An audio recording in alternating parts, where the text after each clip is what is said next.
천년의 세월을 돌아 전해 내려오는 기묘하고도 신비로운 이야기, 천년가락지입니다. 오늘은 사람의 의심이 부순 지독히도 아름답고 슬픈 인연, 구미호의 눈물, 그 첫 번째 막을 열어봅니다. 지리산자락, 하늘이 구멍이라도 난 듯 폭우가 쏟아지던 어느 여름밤이었습니다. 나무꾼 진수는 산더미 같은 짐을 지고 하산하던 중 예기치 못한 폭풍우를 만났습니다. 눈앞을 분간할 수 없는 빗줄기 속에서 진수는 바위 동굴을 찾아 단신히 몸을 피했습니다. 에이구, 상제님도 무심하시지. 이 비의 길이라도 끊기면 집에 계신 노모께서 얼마나 걱정하실꼬. 어디 비가 좀 잦아들 때까지 여기서 잠시 쉬어가야겠구나. 진수가 젖은 옷을 짜며 가뿐숨을 몰아쉬던 그때였습니다. 천둥소리 사이로 찢어지는 듯한 짐승의 비명이 들려왔습니다. 진수는 조심스레 동굴 구석을 살폈고 그곳에서 차마 눈 뜨고 볼 수 없는 광경을 목격합니다. 사냥꾼이 쳐놓은 쉬퍼런 쇠덫에 뒷다리가 박힌 채 피를 흘리고 있는 작은 흰 여우 한 마리였습니다. 여우의 털은 빗물과 진흙에 범벅이 되어 있었으나 그 눈망울만큼은 밤하늘의 별처럼 영롱했습니다.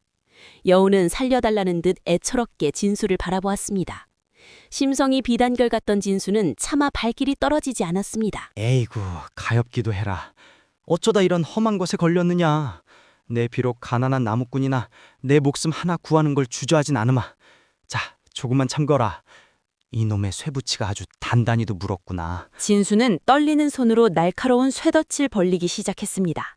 쇠덩이가 살을 파고드는 고통에 여우가 비명을 질렀지만 진수는 자신의 손가락이 찢어지는 줄도 모르고 온 힘을 다했습니다. 마침내 자유가 된 여우는 바닥에 쓰러져 거친 숨을 내뱉었습니다. 진수는 자신의 낡은 겉옷을 벗어 여우의 젖은 몸을 정성스레 감싸주었습니다. 자, 이제 괜찮다. 이 비가 그칠 때까지 내 곁에 있거라. 산짐승이라 해도 목숨의 무게가 어찌 사람과 다르겠느냐.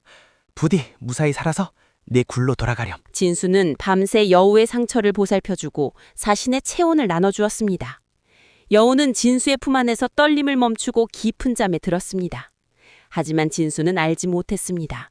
자신이 구한 것이 단순한 산짐승이 아니라 천년의 세월을 견디며 인간이 되길 갈망해온 영물이었다는 사실을 말입니다. 날이 밝고 비가 그치자 여우는 온데간데 없이 사라졌습니다. 진수는 꿈이라도 꾼 듯 멍하니 텅 빈 동굴을 바라보았지만 바닥에는 흰 여우의 털 한 가닥이 은은한 빛을 내며 남아 있었습니다. 억조창생의 인연은 그렇게 빗소리와 함께 시작되고 있었습니다. 비바람이 휩쓸고 간 지리산에 눈부신 아침 햇살이 찾아왔습니다. 동굴에서 깨어난 진수는 간밤의 일이 꿈만 같았지만 옷자락에 묻은 흰 털엔 그것이 분명한 사실이었음을 말해주고 있었습니다. 그로부터 사흘 뒤 마을 어귀에는 기묘한 안개가 자욱하게 깔렸습니다. 여느 때처럼 나무를 한 짐 지고 집으로 돌아오던 진수는 마당 평상에 앉아있는 낯선 여인을 발견하고 걸음을 멈췄습니다. 안개 속에서 드러난 그녀의 얼굴은 마치 달빛을 빚어 만든 듯 희고 고왔으며 눈망울은 깊은 산속 옹달샘처럼 맑았습니다. 아니, 네 시기에 이 깊은 산골 외딴 집까지 찾아오셨어? 안개 때문에 길을 잃으신겨? 보아하니 안색이 몹시 창백하신데 일단 방으로 드시지요. 내 비록 가난하여 대접할 것이라곤 거친 보리밥뿐이나 배는 채우셔야 하지 않겠소? 여인은 수줍은 듯 고개를 숙이며 자신을 설화라고 소개했습니다. 산행 중에 일행을 잃고 헤매다 이곳까지 오게 되었다는 그녀의 목소리는 마치 산새의 지저김처럼 가냘프고 고왔습니다. 진수는 서둘러 아궁이에 불을 지피고 솥을 걸었습니다.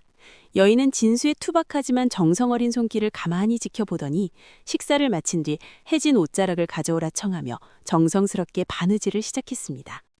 등잔불 아래 마주 앉은 진수는 그녀의 이름이 낯설지 않았습니다. 설화낭자라. 눈 속에 핀 꽃이라는 뜻이니 이름이 참으로 곱소.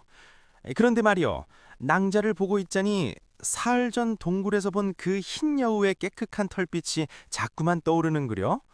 참으로 기이한 인연이요. 설화는 그 말에 대답 대신 그저 살며시 미소만 지어 보였습니다. 갈 곳이 정해질 때까지 집안일을 돕게 해달라는 그녀의 간청에 두 사람의 기묘한 동거가 시작되었습니다.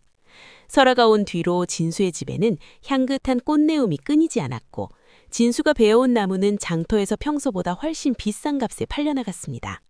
진수는 매일 아침 눈을 뜰 때마다 이 모든 것이 꿈일까 겁이 날 정도였습니다.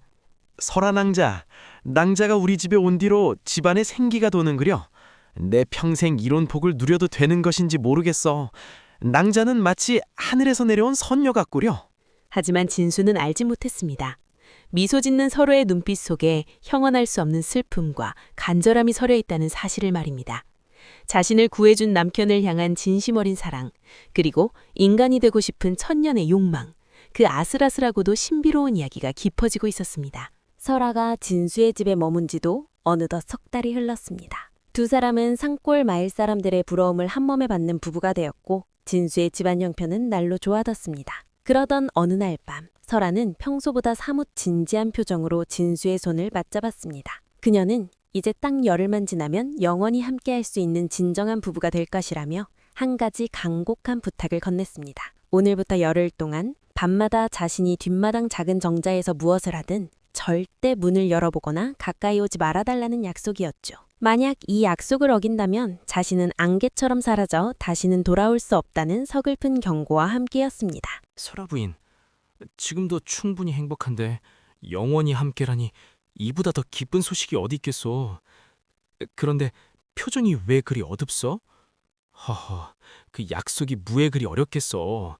부인이 나를 위해 밤낮으로 고생하는데 내 어찌 그 사소한 부탁 하나 못 들어주겠어. 갓장 막으려. 내 열흘 동안은 눈을 감고 귀를 닫고 오직 부인만 믿고 기다리겠소. 진수는 굳게 약속했습니다. 하지만 그날 밤부터 기이한 일이 벌어지기 시작했습니다. 설아가 뒷마당으로 나갈 때마다 집안 전체에 서늘한 한기가 돌고 정체 모를 짐승의 날카로운 울음소리가 산울림처럼 들려왔던 것이죠. 방 안에서 홀로 떨고 있던 진수는 갈등하기 시작했습니다. 이상하구나. 부인이 나간 뒤로 방 안이 얼음장처럼 차가워지더니 게다가 저 밖에서 들리는 소리는 분명 평범한 짐승의 울음이 아니더냐? 설마 부인에게 무슨 병고라도 생긴 건 아닐까? 이 약속을 지켜야 하거늘 이놈의 가슴에 자꾸만 방망이질을 치는구나. 진수는 궁금증이 머리끝까지 차올랐지만 설아와의 약속을 떠올리며 간심히 뜬 눈으로 밤을 지새웠습니다. 다음 날 아침 돌아온 설아의 얼굴은 어딘지 모르게 수척해져 있었고 입술은 핏기 하나 없이 창백했습니다. 그녀는 서방님의 기운을 북돋아줄 귀한 약이라며 작은 약단기를 내밀었습니다. 그러면서도 혹시 밤에 밖을 내다본 것은 아닌지 떨리는 눈빛으로 진수의 안색을 살폈습니다. 알겠어 부인. 내 약속은 지키겠소만 부인 몸부터 챙기구려. 얼굴이 이리 반쪽이 되었으니 내 마음이 여간 무거운 게 아니오. 이 약은 또 어디서 난 것이오? 향은 참으로 좋소만 부인이 고생해서 구해온 것 같아 목구멍으로 차마 넘기기가 힘들구려. 설아가 건넨 약은 마실 때마다 기운이 솟구치게 했습니다. 하지만 진수의 마음속에는 작은 의심의 싹이 트기 시작했습니다. 부인은 밤마다 무엇을 하기에 저토록 수척해지는 것일까? 그리고 저 신비로운 약의 정체는 무엇일까? 사랑이 깊어질수록 그만큼 커지는 비밀의 무게가 두 사람 사이를 무겁게 짓누르고 있었습니다. 마을에는 원인 모를 역병이 돌기 시작했습니다. 건장하던 장정들이 하룻밤 사이에 쓰러지고 마을 전체에 죽음의 그림자가 드던 노승 한 명이 진수의 집 대문을 두드렸습니다. 설화가 잠시 약초를 캐러 산으로 올라간 사이였습니다. 아이고, 몸이 타들어가는 것 같구나. 뉘신데 이 병든 자의 집까지 찾아오셨소? 스님, 소생은 이제 가망이 없는 듯하니 부디 몸조심하여 어서 떠나시지요. 노승인 말없이 진수의 안색을 살피더니 혀를 쯧쯧하며 품 안에서 낡은 은장도 하나를 꺼내놓았습니다. 그러고는 낮은 목소리로 진수의 귓가에 충격적인 말을 내뱉었습니다. 자네 안에는 사람이 아니라 천년 묵은 여우라는 것이었죠. 마을의 역병 역시 사람의 기운을 빨아먹는 여우의 요기 때문이라며 노승은 엄중히 경고했습니다. 그게 무슨 망령된 말씀이오. 우리 부인이 나를 위해 밤낮으로 스님의 눈빛이 너무도 형용했단 말이지? 왜 밤마다 밖으로 나가는 것인지, 왜 방 안이 그토록 차가웠던 것인지, 혹시 정말로 나를 홀리고 있는 것일까? 노승이 떠난 뒤 진수의 머릿속은 지독한 의심의 불길로 타올랐습니다. 사랑하는 아내를 믿고 싶은 마음과 죽음의 공포 앞에서 흔들리는 나약한 인상의 본성. 진수는 품 안의 은장도를 매맞으며 다가올 밤을 기다렸습니다. 의심이라는 독이 진수의 영혼을 잠식하는 줄도 모른 채 말입니다.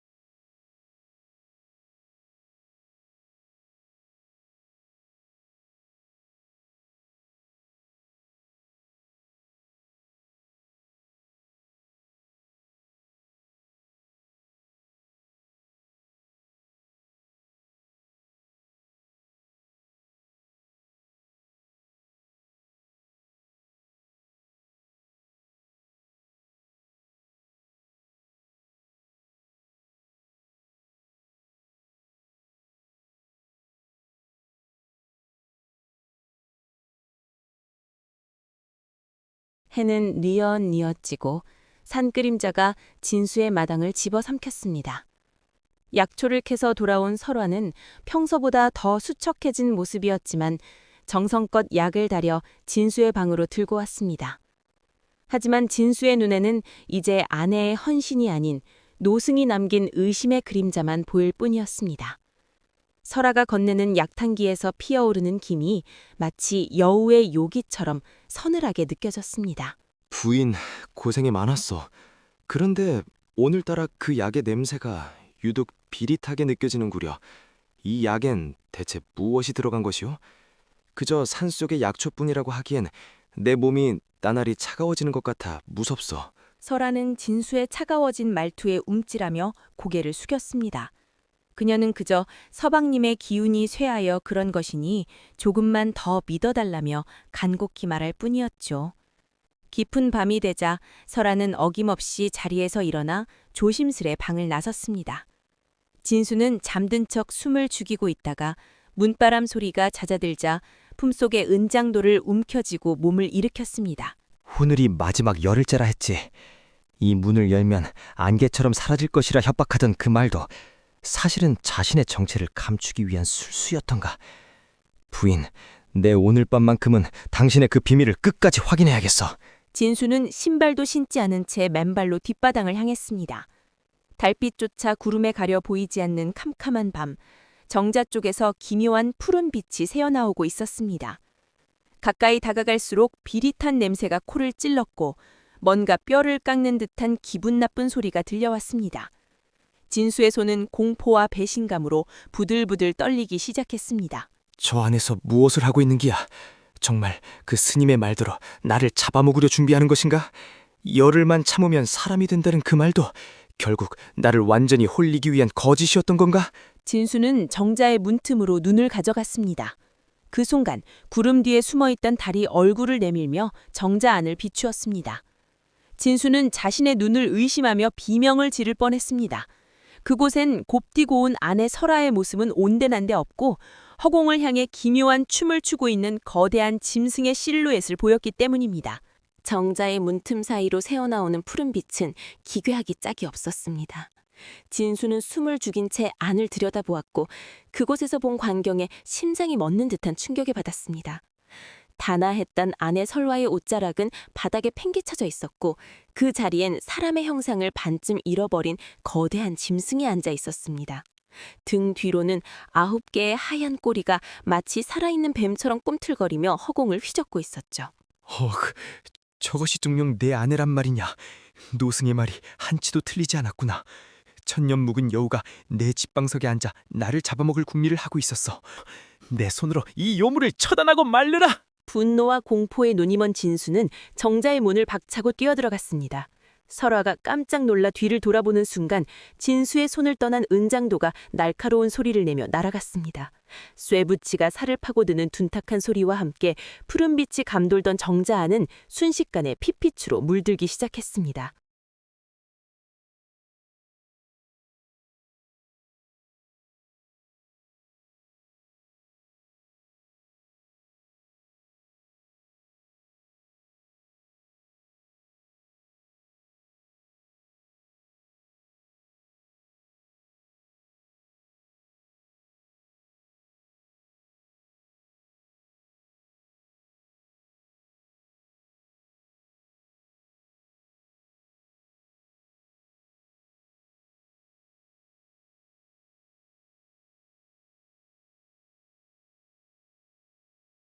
은장도는 설아의 가슴에 정확히 박혔습니다.